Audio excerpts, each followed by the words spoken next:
سینوها د فرعون د ځانګړي طبیب یادښتونه له میلاد څخه 1450 کاله وړاندې.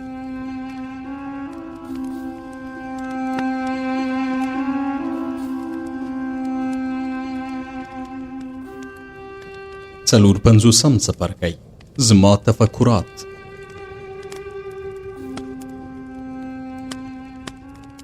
ما د تبس ښار په هغه کور کې ژوند کاوه چې موتی د کاپتا په رالېږلو فلزاتو بیرته رغولی و او نه مې غوښتل نور له دې ځایه لاړ شم.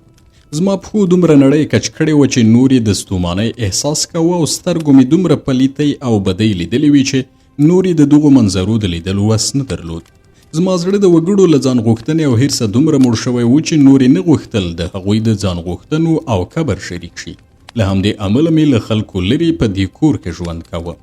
نور مې ناروغان د پیسو لپاره نه معالجه کول او یوازې ځینې وخت به مې خپل ګاونډیان او بېوزله ناروغان چې فیس یې نشو ورکولی معالجه کول. ما په دې کور کې یو هاوس جوړ کړ او رنګارنګ کبان مې پکې واچول. هغه ونې چې مخکې وچې شوې وې بیرته زرغونې شوې ځکه چې ریښې یې روغې وې. تر ونو لاندې به کېناستم، په اوبو کې به مې د کبانو د حرکت ننداره کول او د خرو اوازونو او په لوبو د بوختو ماشومانو شور ماشور ته به مې غوږ نیولی و. موتی زما پالنه ډېره ښه کوله. خوندور خواړه یې راته پخول، خو ما د پخوا په شان له خوړو خوند نه اخیست، بلکې هغه بد کړه وړه به یې راپرزړه کړل چې په تیرو وختونو کې مې کړي ول. د اخناتون فرعون سترګې چې د مرګ پر وخت یې د زهرو جام له ما واخیست او ویې څښه راپرزړه کېده. د هاتي د ځوان شهزاده شوباتو سترګې به مې لیدلې چې زما له لاسونو یې زهر واخیستل او ویې څښل. زما په سترګو کې دومره ناوړه خاطرې انځور شوي چې نور مې د بېوزلو او ګاونډیانو له معالجې څخه هم لاس واخیست، ځکه چې پوهېدم زما لاسونه سپیره دي او د دې پر ځای چې شفا ورکړي د مرګ سبب کیږي. د هوس تر څنګ په کېناستو د کبانو په لیدو سره به مې هیله کوله چې کاشکې د هغوی په شان په اوبو کې وای او مجبور نه وای چې د ځمکې پر سر له جنایتونو ککړه هوا تنفس کړم. کله به مې خپل روح ته په خطاب کې ویل ولې د هغو اعمالو له امله خواشینه یې چې په تېرو وخت کې دې کړي دي. ته هیڅ ګناه نه لرې، ځکه چې ستا اعمال د دې نړۍ او ژوند یوه برخه ده او په دې نړۍ کې رحم او ښېګڼه هیڅ معنا نه لري. دلته رحم او ښېګڼه له واقعیته لرې شیان دي. هغه څه چې ریښتونی د حرص، شهوت، ظلم او بېرحمي ده او د ژوند قانون د ظلم، حرص او بېرحمۍ پر اساس ایښودل شوی دی. اوس ناممکنه ده چې څوک د دې قانون پر خلاف عمل وکړي او هغه کسان چې ځانونه مهربان او بشر دوسته کسان بولي درواغ وایي. د دوی هدف دا دی چې په دې پلمه خلک وغولوي چې ښه ظلم وکړی شي، خپل حرص او تمه ترسره کړي او شهرت ومومي. که باور نه کوئ د هغوی زړونه وڅیرئ او وګورئ چې هغوی په زړونو کې د غصې، حرص او شهوت څومره اورونه پټ کړي دي. که نه غواړئ د هغوی زړونه پرانیزئ نو داسې کار وکړئ چې د هغوی له ګټو او شهرت سره لږ په ټکر کې وي. بیا به پوه شئ چې تاسو څنګه له منځه وړي، ځکه چې تاسو جرأت کړئ چې د هغوی د حرص او شهرت په لاره کې خنډ رامنځته کړئ. سینوها ته داسې تمه کوي چې انسان دې تر هغه ډیر ښه وي چې خدایانو رامنځته کړی دی. خدایانو بشر د غصې، کینې، رخې او شهرت پرستۍ لپاره پنځولی دی او ناممکنه ده چې بشري فطرت بدل شي. سینوها ته بې ځایه دا تمه کوي چې د وخت په تېرېدا سره به بشر ښه شي. که د بشر له عمره څو ځله، لسګونه ځله، سلګونه ځله تیر شي بیا به هم دغه بشر اصلاح نه شي.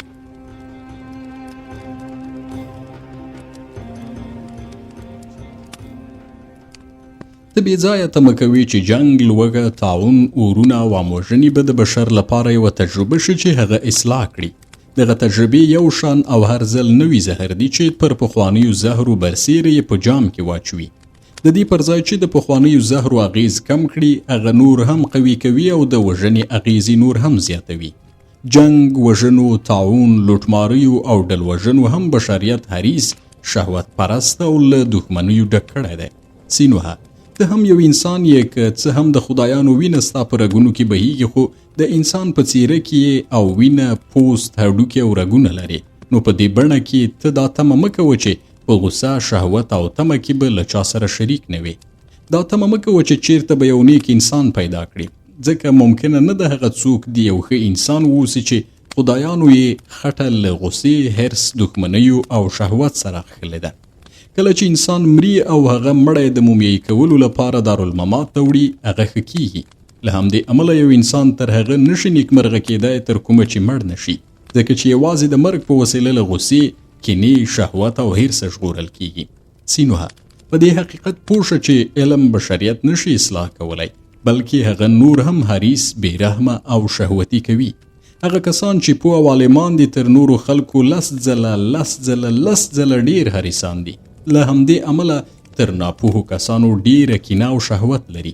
سینوها که ته پوه او ډاکټر نه وای، په خپل عمر کې د دومره جنایتونه او غمیزې نه رامنځته کولی. زرګونه کسان ستا د پوهې له امله له لوږې او ناروغیو څخه مړه شول، یا د وسلو په وسیله ووژل شول، یا د جنگي ګاډیو تر عرابو لاندې ساه ورکړه، او یا د بیدیا په بېلابېلو ځایونو کې له ډېرې ستومانۍ څخه ختم شول.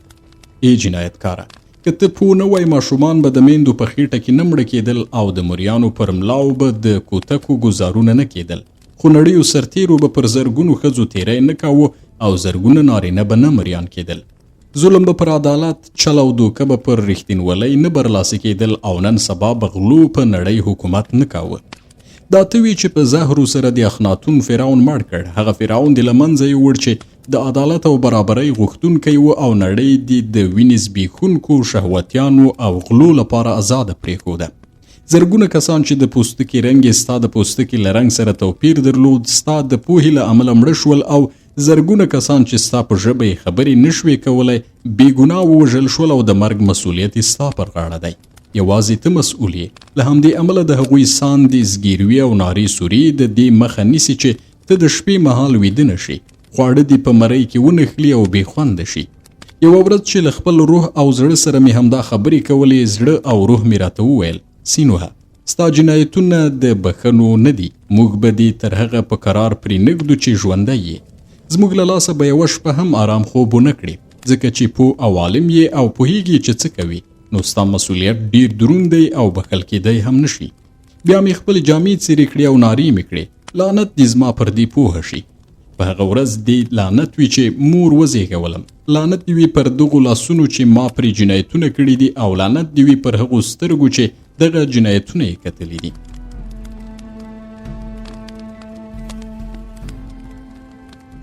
د اوزیریس تله راوړی چې زما جنایتکار زړه په هغې تله کې وتلی او ووایي چې زما د زړه له تللو وروسته 40 بیزوګانې زما په هکله فیصله وکړي، ځکه یوازې هغوی کولی شي ووایي چې ما جنایتونه کړي دي که نه. زما د نارو سرو له امله موتی له پخلنځیره ووته او زه یې په یو تخت څملولم. پر سر یې یو لوند ټوکر راواچوه او ترخې خو آرام بخونکې جوشاندې یې راکړې. کله چې ما غوښتل له بسترې پورته او انګړ ته لاړ شم، زما مخه یې ونیوله او ویې ویل: دغه کار مه کوه، ځکه چې لمر دې پر سر ونه لګېږي. زه یوه موده ناروغ وم او په بستر کې مې اوتې ویلې. کله به مې د اوزریس او د هغه د ترازو په هکله خبرې کولې، او کله به مې د موریت او تهود په هکله خبرې کولې. له دې وروسته چې زما ناروغي معالجه شوه، د اوزریس، تهود او موریت په هکله مې خبرې ونه کړې، خو هغوی مې هیر هم نه کړل، ځکه چې تهود زما زوی او موریت یې مور وه. زه پوهېدم چې هغه 2 کسه له دې امله مړه شول چې زه یوازې شم. که هغوی ژوندي وای، زه به یوازې نه پاتې کېدم او نیکمرغه شوی به وم.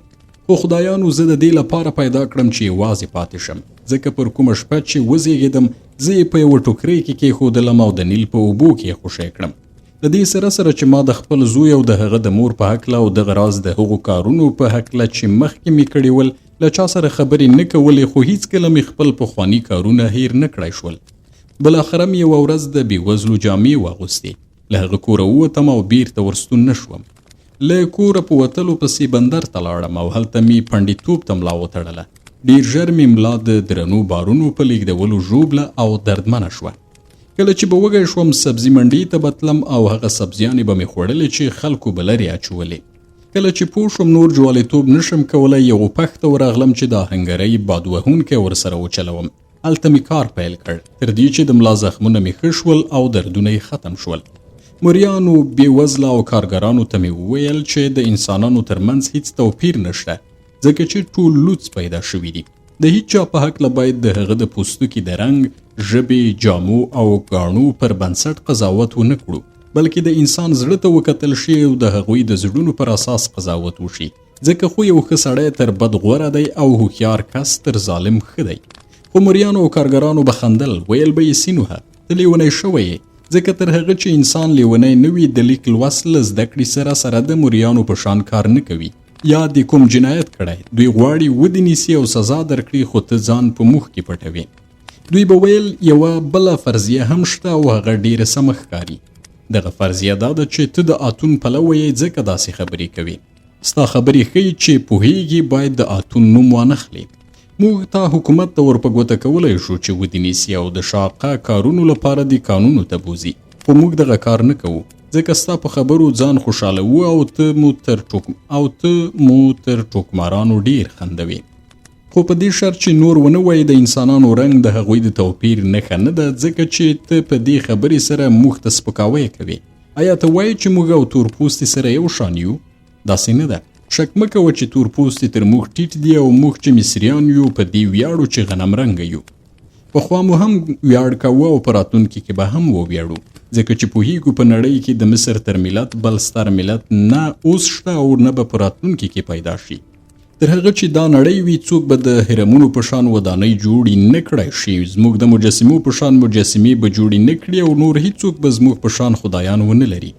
زموږ په شان به څوک مړي مومیایي کړای نه شي چې کلونه د هغوی بدنونه روغ پاتې شي.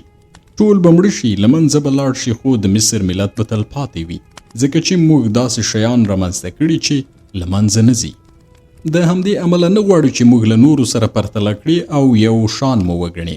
که ته غواړې زموږ په منځ کې ژوند وکړې نو دا خبره ومنه چې د مصر ملت د نړۍ تر ټولو لوړ او غوره ملت دی. ما به هغوی ته ویل ستاسې بدبختي له همدې امله ده چې یو ملت تر بل لوړ او غوره او یوه پرګنه تر بلې ښه او لوړه ګڼئ. تر هغه وخته چې ملت او یا تن تر نورو ځان لوړ ګڼي، د کمزورو کسانو او بېوزلو د لاسونو او پښو د تړلو لپاره زنځیر او د موریانو او کارګرانو پر ملاو د ګزار لپاره کوتک به له منځه لاړ نه شي. یو ورځ یو کس وایي زه د خدایانو زوی یم، نو تر نورو غوره یم، او بله ورځ بل تن وایي چې موږ سره او سپین لرو، نو تر نورو غوره او ښه یو. یوه ورځ به داسې ډله پیدا شي چې وایي موږ د مصر په لوړ ښوونځي دارالحیات کې زده کړې کړي دي او پوهان یو، نو تر نورو ښه او برلاسي یو. خو د دغو ټولو کسانو چې په بېلابېلو نومونو ځان تر نورو لوړ ګڼي، هدف دا دی چې نور پر سر ووهي او ملاوي په کوتکونو ورزخمي کړي. هغوی د څارویو په شان اړ کړي چې د دوی لپاره کار وکړي او د یوې مړۍ ډوډۍ او یا یو جام شرابو په بدل کې نور خلک ورته کارونه وکړي. تر هغه چې یو کس یا ملت وایي چې زه تر نورو غوره یم، عام وژنه به له منځه لاړه نه شي او مردار خواره او ټپوسان به د مړیو په غوښو ماړه وي. د انسانانو په هکله باید د هغوی د زړونو پر اساس قضاوت وشي، او که غواړئ چې پوه شئ ولې ټول انسانان سره یو شان دي او یو پر بل غوره نه دي، هغوی د بدبختیو او رنځونو په وخت وازمایئ او د هغوی په هکله قضاوت وکړئ. بیا به پوه شئ چې ټول انسانان یو شان زګیروي کوي او هغه اوښکې چې د هغوی له سترګو راوځي یو شان او تروي دي، په دې معنا چې د یو تورپوستي د سترګو اوښکې له یو سپین پوستي سره هیڅ توپیر نه لري. هغو کسانو چې زما خبرې به یې اورېدلې په کړس کړس به یې خندل او ویل به یې سینوهه، بې له شکه چې ته لیونی شوی یې، ځکه چې یوازې یو لیونی داسې فکر کوي چې انسان باید تر نورو ځان لوړ ونه ګڼي. که یو څوک په هر علت چې وي ځان تر نورو لوړ او ښه ونه بولي، ژوند نشي کولی.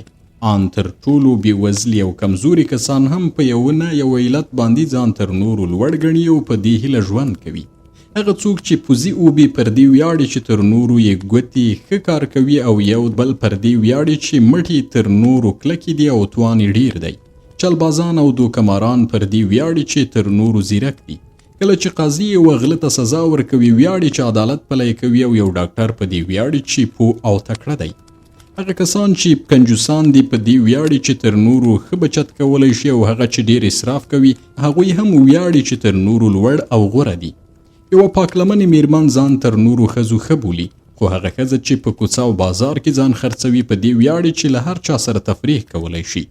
موږ هم چې کارګران او مریان یو ځان له تا څخه چې لیک لوست هم کولی شي لوړ ګڼو، ځکه چې باور لرو تر تا ځیرک او هوښیاران یو. نو دغه د لیونیانو فکر له ذهنه لرې کړه چې انسان داسې فکر کولی شي چې تر نورو ځان لوړ ونه ګڼي. ما ورته وویل له دې سره سره عدالت تر ظلم ښه دی. دغو کارګرانو او مریانو یو ځل بیا وخندل او ویل سینوهه، ته دومره ساده یې چې ته وا په داسې ځای کې د ژوند کړی چې هلته انسان نه و موجود. عدل او ظلم داسې شیان نه دي چې هغه له یو بله بیل کړو. په نړۍ کې داسې قاضي نشته چې د عدالت او ظلم ترمنځ توپیر وکړای شي، بلکې هغه څه چې په دنیا کې شته قوي او ضعیف خلک دي. هغه بادار چې تل زموږ له غوښې او شرابو غلا کوي، زموږ میرمنې او بچیان وږي پرېږدي او تل مو په کوتکو او متروکو وهي، نو که دغسې کس ووژنو په خپل تصور موږ عدالت کړی دی. خو سمدستي به موږ ونیسي او قاضي ته مو بیایي. هغه امر کوي چې زموږ 2 غوږونه او پوزې پرې کړي او سر په څړۍ مو راځوړند کړي چې ووژل شو. همدغه قاضي چې موږ د یو بېرحمه او بادار د وژلو په تور وژني او سزا راکوي، دې ته نه چمتو کیږي چې دغه بادار ته په دې تور سزا ورکړي چې پر موږ یې ظلم کړی دی، ځکه چې هغوی قوي او موږ ضعیفان یو. ما ورته وویل قاضي حق لري چې تاسو ته تر ټولو سخته سزا درکړي، ځکه چې قتل تر ټولو پلید او ناوړه کار دی. هغوی وویل که دغه خبره هورمهب ستا له خولې واوري، تا به د سختو کارونو لپاره قانونو ته واستوي، ځکه چې هورمهب له نظره تر دې بل ویاړمن کار نشته چې انسان وکړی شي په جنگ کې د دښمن عسکر ووژني. خو که ته غواړي چې بشریت اصلاح کړي، ظلم او ستم له منځه یوسي، نو د دې پر ځای چې له موږ سره خبرې وکړي، غوره دا ده چې شتمنو ته ورشي او دغه خبرې هغوی او د مصر قاضیانو ته وکړي، ځکه که موږ بد یو داسې وسیله نه لرو چې ظلم وکړی شو، په داسې حال کې چې هغوی هم بد کسان دي او هم ظلم کوي. خو په دې پوه شه چې که دغه خبرې د مصر قاضیانو او د فرعون درباریانو ته وکړي، نو تور به در پورې کړي چې ته د آتون پلوی یې، ستا غوږونه او پوزه به در پرې کړي او د سختو کارونو لپاره به د قانونو ته واستوي. که څه هم کارګرانو او مریانو ویرولی وم، ما دغه سپارښتنه عملي نه کړه او په داسې حال کې چې د بېوزلو جامې مې اغوستې وې، په طبس کې روان شوم چې له شتمنو سره خبرې وکړم.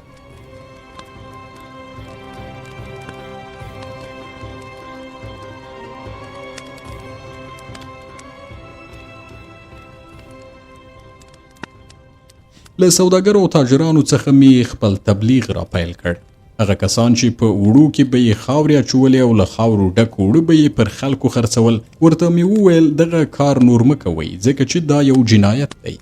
هغو کسانو چې ژرندې درلودې او په ژرندو کې انسانان تړلي ول، خولې یې وربندې کړې وي چې غنم ونه خوري او ژرندې وګرځوي، هغوی ته مې وویل باید له انسان سره د ځناورو په شان چلند ونه کړي.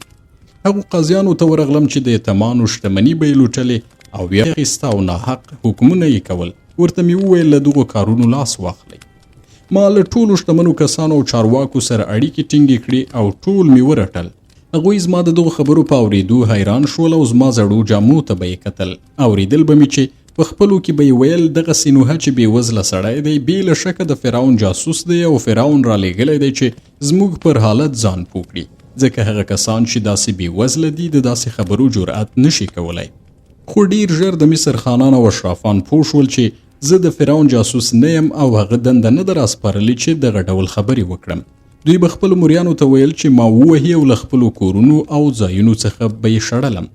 له دې وروسته چې شتمنو کسانو او سوداګرو زه د طبس په واټونو کې ژوبل او پرهرژلی ولیدم، راته ویل به یې که یو ځل بیا راشي او موږ تورن کړي چې له وړو سره خاورې ګډوو یا په ژرابو کې سرکه اچوو، خرابه غوښه خرڅوو او د خپلو مریانو خولې ګنډو، نو د درواغو د خپراوي او د امنیت د خرابولو د هڅې په جرم به د قاضي ته ور وپېژنو او له تا څخه به شکایت وکړو. کله چې ما ولیدل زما تبلیغ ګټه نه کوي او زه نشم کولی چې ظلم له منځه یوسم، په خلکو کې مساوات او عدالت راولم، بیرته کور ته راستون شوم، د حوض په څنګ کې تر ونو لاندې کېناستم او د کبانو په نندارې بوخت شوم. د خرو غږ او په کوڅه کې د لوبېدونکو ماشومانو شور ماشور ته مې غوږ ونیو. تر هغې ورځې پورې چې کاپتا بیرته له سوریې څخه راستون شو او ما ته راغی، همدا حالت روان و. پر کومه ورځ چې زما پخوانی مریی کور ته راننوت، ډیر په پرتم کې و. ما ولیدل چې پر یو تخت ناست دی او 12 تورپوستې مریانې لیږدوي. پر بدن یې عطر وهلی دي چې د بېوزلو له سیمې څخه د تېرېدا پر وخت یې ناوړه او خراب بویونه ونه کړوي. کپتا ډیر چاق شوی و او په ړنده سترګه کې د سرو زرو او غمیو یوه مصنوعي سترګه ایښې وه. کله چې کېناست هغه سترګه یې لرې کړه ځکه چې ځوراوه یې. زما په لیدو سره په ژړا شو او بیا یې خبرې پیل کړې. ویې ویل په سوریه کې جنګ پای ته رسېدونکی دی، ځکه چې هورمهب ټولې هغه سیمې او ښارونه نیولي چې د هاتي په ولکه کې ول. اوس یوازې کادش ښار پاتې دی چې هغه یې هم کلابند کړی دی. بیا یې وویل په سوریه کې د جنګي غنیمتونو د پلور ټیکله ما سره وه. ما د دغو غنیمتونو له پلورلو ډیره ګټه وکړه او اوس بیرته طبس ته راستون شوی یم. په دې ښار کې مې یوه ماڼۍ اخیستې ده او اوس څو مریان او کارګران زما په ماڼۍ کې د هغې د جوړولو او سینګارولو په کار بوخت دي. زه به نور په طبس کې میخانه جوړه نه کړم ځکه چې دومره شتمني لرم چې دې کار ته نوره اړتیا نه وینم. بیا یې زما په هکله خبرې وکړې او ویې ویل زما باداره سینوهه په دې ښار کې مې ستا په هکله ډېرې خطرناکې خبرې واورېدې. خلکو وویل چې ته دلته بېوزلي مریان او کارګران د شتمنو پر خلاف راپاروي او پر شتمنو او قاضیانو تهمت لګوي. زه درته نصیحت کوم چې احتیاط وکړه ځکه که همداسې پر مخ لاړ شي تا به د سختو کارونو لپاره معدن ته واستوي او که یې تر اوسه تا ته لاس نه دی دراچولی د دې لامل دا دی چې پوهیږي د هورمهب ملګری او شتمن خانان او سوداګر له هورمهبه ډارېږي. خو اوس دا راته ووایه چې ولې داسې لیونتوب کوي؟ ښایي زه وکړی شم د دې لیونتوب چاره وکړم او هغه له منځه یوسم. ما خبرې وکړې او ورته مې وویل چې په کومو فکرونو سره مې هڅه وکړه چې خلکو ته تبلیغ وکړم. کاپتا وویل سینوهه پخوا ما ویل چې ته یو ساده او تقریبا لیونی سړی او فکر مې کوو چې د وخت په تېرېدا او د عمر په زیاتېدا به سم شي. اوس ګورم چې عمر دې ډېر دی او لیونتوب دې نور هم زیات شوی دی. ته په خپله پوهېږي چې اتون څه ډول لوبې وکړې او څومره بدبختۍ رامنځته کړې. خلک یې څه ډول له بېوزلۍ ناروغۍ او کښتۍ سره مخامخ کړل. زه فکر کوم دغه فکرونه چې ستا په سر کې ګرځي د وزګارتیا له امله دي او له دې کبله چې ته اوس ناروغان نه معالجه کوي نو له دغسې خیالاتو سره مخامخ شوی یې. که د پخوا په شان د ناروغانو معالجه وکړې پوه به شې چې د یو ناروغ معالجه به تر دغو خبرو ډېره خوندوره وي چې هم ستا لپاره خطرناکې دي او هم نورو خلکو ته ستونزې پیدا کوي. که نه غواړي چې طبابت وکړې نو د نورو شتمنو کسانو په شان خپل وزګار وخت په نورو کارونو تیرولی شي. که نه غواړي چې طبابت وکړې نو د نورو شتمنو کسانو په شان خپل وزګار وخت په نورو کارونو تیرولی شي. که دې له ښکار سره مینه وای درته ویلې به مې ویل چې د اوبو د آسونو ښکار ته لاړ شه خو پوهېږم چې ته ښکاري نه یې. که دې له پیشوګانو سره علاقه درلودی تا ته مې ویل چې د پیت امون په شان پیشوګانې وروزه. نن سبا دغه سړی د لوکسو پیشوګانو د روزلو له امله په طبس کې ډېر مشهور دی خو پوهېږم چې ته د پیشوګانو له بویه کرکه کوي. خو له ښکار او د پیشوګانو له روزلو پرته په نورو شیانو هم وخت تېرولی شي. مثلا ته لیک لوست کولی شي او ځان په لیک لوست بوختولی شي او یا پخواني کتابونه راغونډولی شي یا د هرمونو د وخت د شیانو په راټولولو ځان بوخت ساتلی شي او یا د تورپوستو هغه لوبتکې او وړې مجسمې ټولې کړه چې د کوش له ټاټوبي راوړي دي. تر ټولو ښه خبره به دا وي چې خپل پاتې عمر په عیاشۍ او ساتېرۍ کې تیر کړي او بیا به وګوري چې ستا د عمر یو کال د یوې میاشتې په شان تیریږي او یوه میاشت عمر به دې د یوې ورځې په شان تیریږي. ومې ویل کاپتا د دغو ظلمونو او تیریو کتل چې په کمزورو کسانو کېږي ما نه پرېږدي چې آسوده ژوند وکړم. کاپتا وویل زما باداره په دې نړۍ کې هیڅ شی بشپړ نه دی او هر څه یوه نیمګړتیا لري. کله چې له تنوره ډوډۍ راباسې ګوري چې څنډې یې سوځېدلې دي او کله چې یوه میوه په منځ کې نیموي چې خولې ته یوسي ګوري چې په منځ کې یې چینجی دی. کله چې شراب د شپې وڅښل شي د سهار خواته سردرد او کسالت پیدا کوي نو دا تمه مه کوه چې په دې نړۍ کې د هر څه سم او پوره وي. ناممکنه ده چې په دې نړۍ کې د عدالت پوره شي. ښه نیت هم ممکنه ده چې ناوړه نتیجې ورکړي. موږ ولیدل چې د اخناتون په وخت کې له دې سره سره چې فرعون ښه نیت درلود خو د هغه د فیصلې پایلې څومره تاواني وي. سینوهه زه یو عادي کس یم او پر هیڅ شي هم نه پوهېږم خو له دې کبله چې تمه نه لرم په دې دنیا کې د بشپړ عدالت راشي نو له ژونده پوره استفاده کوم. نن قاضیان زما په مخ کې له دې کبله سجده کوي چې پوهېږي شتمني لرم. خو سینوهه ته چې د هیواد یو ستر کس وي او د فرعون ډاکټر وي نن سبا په دې هیواد کې د یو مریې هومره ارزښت او حیثیت هم نه لري ځکه چې په خپله دې داسې کار وکړ چې دغه ورځ در باندې راشي او له هر څه دې ځان محروم کړ. زما باداره که ته د دې دنیا د حالاتو مسؤول وای نو د خفګان حق به دې درلود خو دغه دنیا تا نه ده پنځولې نو ولې ځان خوري او اندېښنه کوي چې په دې نړۍ کې عدالت نشته. که زما خبره منې له دې فکرونو تیر شه او د دې لپاره چې بیا په دې سوچونو کې ډوب نشي ځان پر یو شي بوخت کړه. که وکړی شي طبابت وکړي تر ټولو غوره کار دی ځکه زه تا پیژنم او پر دې پوهېږم چې ته د ناروغانو له معالجې خوند اخلي نو دغه خوند د دې مخه نیسي چې دغسې فکرونه وکړي. ومې ویل کاپتا ستا خبرو پر ما اغېز وکړه او سمه خبره کوي چې که زه طبابت وکړم د ناروغانو له معالجې خوند اخلم خو تا د خبرو پر وخت د اتون خبره وکړه. په داسې حال کې چې د دې خدای نوم اخیستل بند دي نو آیا داسې کسان شته چې لا د دې خدای عبادت وکړي؟ ځکه که دغسې کسان نه وای تا د دې خدای په هکله فکر نه کوه او د هغه نوم دې نه اخیست. کاپتا وویل زما باداره د اتون خدای د افق د ښار په شان هیر شوی دی. نور کوم کس هغه د خدای په توګه نه پیژني. خو لا هم ځینې هنرمندان شته چې د اتون د وخت د هنري رودو پیروي کوي. هغه کیسه ویونکي هم تر اوسه شته چې د اتون د دورې نقلونه کوي او کله ناکله پر خاورو یا د دیوالونو د حیات صلیب یعنی د اتون صلیب تر سترګو کیږي. که څه هم چې څوک د دغه خدای عبادت نه کوي او عقیده هم پرې نه لري خو هغه هیر شوی نه دی. ومې ویل کاپتا ستا د نصیحت په اساس به زه طبابت کار بیرته پیل کړم او له دې کبله چې ودې ویل د عمر د تېرېدا لپاره باید ځان پر یو شي بوخت کړم او د ځینو شیانو کلکسون جوړ کړم چې لای د اتون خدای نه دی هیر کړی. کاپتا فکر کوو چې زه ټوکې کوم نو د هغو شرابو په څښلو بوخت شو چې موتی زموږ لپاره راوړي ول. ما شراب وڅښل او یوه موده مو سره خبرې وکړې. کاپتا نشه شو او له دې کبله چې ډیر چاغ شوی و له خپله ځایه نه شو پورته کېدی. موریان یې راغلل او هغه یې پورته کړ، پر روان تخت یې سپور کړ او روان یې کړ. خو پر بله ورځ کاپتا له ګران بیه ډالیو سره چې ماته یې اخیستې وې کور ته راغی او ماته یې ډیر سره او سپین راوړل. کاپتا وویل باداره هیڅکله دا اجازه مه ورکوه چې د خوشحالۍ لپاره دې څه کم شي، ځکه چې زه دومره سره او سپین لرم چې څومره غواړې درته به یې راوړم. خو نن د دې لپاره ډیر زر نه درکوم چې ویریږم ټول به بېوزلو ته وبخي.